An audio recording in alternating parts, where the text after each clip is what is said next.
Welcome to Ellie Goldsmith's Relationship Flow. We are returning to the intimacy series. Not that last week was a break, being that we focused on love being a 4-letter word, T-I-M-E, based on that great podcast from Dr. Edith Edgar, and we had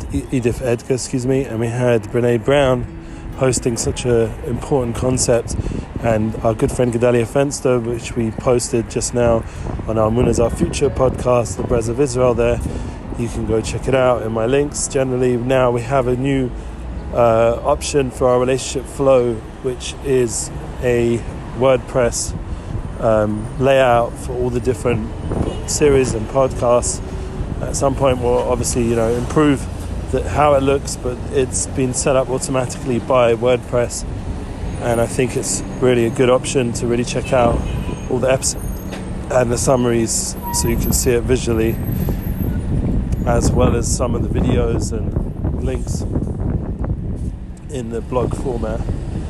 Exciting how technology is taking something you're working on and transforming it to the next level when you didn't even intend, other than just doing your due diligence to post. And so we're turning into the intimacy focus, and like we said, we hadn't really gone away from it, just we had Purim, and this week has been a very Purim feel to it, being that it's already Thursday and Sunday was Purim, so the week had a different character than how we started it.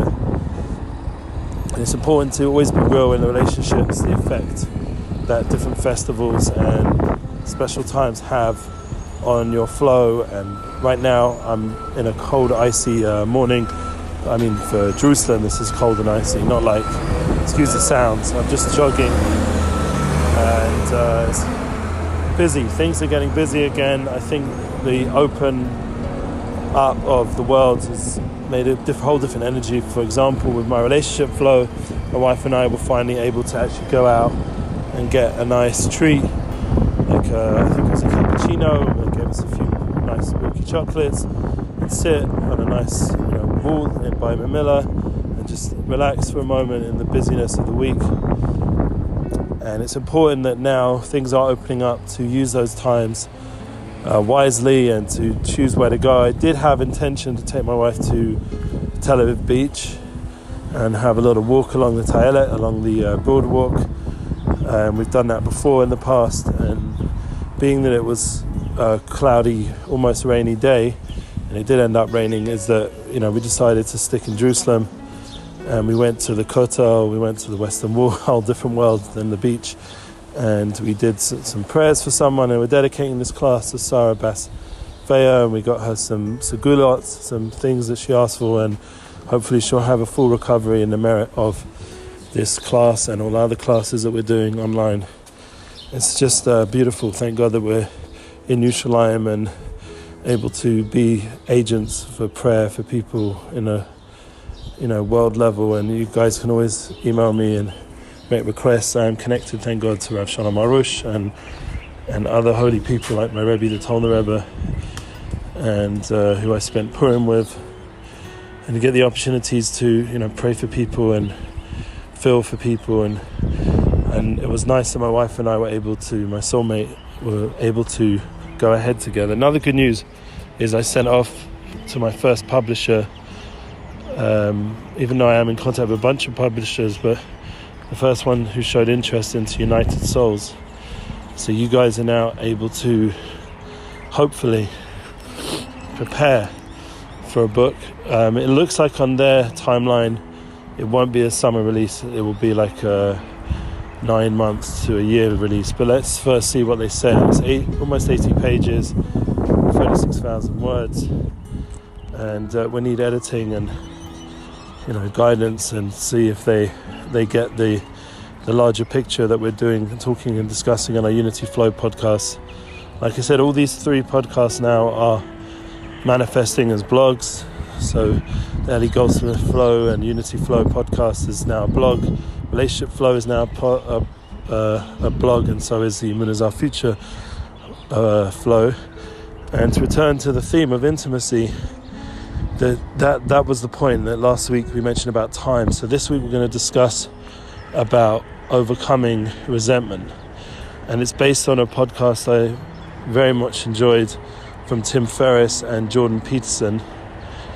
And I don't think a person can really go ahead with intimacy until a person's learnt to move forward and forgive in a real way. And that's something which, thank God, my soulmate is always pushing for, which is a real assessment, not to avoid pain and struggle, but to take it on. Like right now, there's something come up from this whole Corona challenge that I, wasn't avoiding, but wasn't directly able to make a difference on. And it was from last year's cancellations of the bookings and stuff, and this kind of stress that happened then can affect intimacy between a husband and wife, because the other person their mind's not there, their heart's not there, they're overly concerned about something that was difficult financially, potentially, or not that, thank God, I did anything legally or anything monetarily wrong, but the stress of people asking for things back. And thank God, personally, I didn't take any of the agency fee, but the idea, so I wasn't obligated anything, but just dealing with the stress of people losing out on opportunities and cancellation. And the first time this was ever happening, and it was due to Corona edicts and challenges that were going on at that time and at the beginning of the process of last year, and also being that it's my birthday as well, new beginnings, and you want to start off with excitement and motivation and freshness.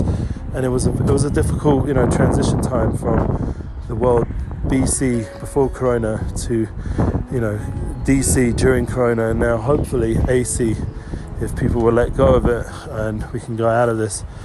But the concept of intimacy was challenged because a person could get a bit resentful financially or dealing with other people's resentment, and then there's the concept of just dealing with your own emotional turmoil being created from these stressful moments, and the effect it has on your ability to be totally present and be there for the other person in front of you, rather than someone in another country, some business relationship that's being challenged because of difficult circumstances. And I think that anyone out there can relate at some point who's has to deal with finances in the world, that it can get stressful to the point where it does affect the intimate experience. Because to be intimate means to be there, to be present. As we spoke last week of time and love is intrinsic as one thing, so too this whole concept of being able to of transitioning with your emotional difficulties into a relationship focus needs a lot of presence of mind, peace of mind, and mindfulness. And these are things we've discussed and know you are already aware of if you're already a part of this relationship flow process. But the insight from Jordan Peterson to Tim Ferriss was that you have to face that resentment. There's no way of just avoiding it. There's no way of avoiding the challenge in front of you. And it can be difficult, and you even see from his own life, the last few years, how hard his own life, Jordan Peterson's been, for whatever personal or emotional issues, and with all the external factors that he had to fight and deal with. And that's the same with everybody, in their own situation. But once again, to maintain the marriage, and you see how high the divorce rate was this last year, that to be intimate, you have to face all that stuff. You have to deal with it. You have to process it. If it means speaking to a professional or a friend, or even your soulmate themselves, if they have the ability to process all the pain and challenge, then you have to do that, and there's no avoiding. And once a person is able to process this resentment or this challenge in their inner world and go forward, then the intimate experience can be more be more present. And you could feel that as the podcast went on, that by the end of it, he was talking about his intimate relationship with godliness. And that's a true point, that you can't really fill that inner space inside of you through anything other than the connection to a higher power, to the universal flow. That's why Unity Flow and Amuna Flow podcasts are so connected to this one. In order to be able to really be there for your relationship partner, a person has to have that connection to godliness, to really appreciate your own soul connection. To have that soul connection, a person has to be intrinsically connected to that everything is, for the good. Everything has a flow and the ability, the strength of the soul to overcome the painful emotions. It sometimes takes a greater power than you're able to process, like dealing with addictions or anything like that. So in order to have intimacy, a person really has to have a relationship with a higher power. And then once that's in place and a person's in that intimate flow, then it can transfer into your intimate life, that when you're with that soul partner, you are present. There's nothing on your mind. There's no business deals. There's no hurt feelings about other people.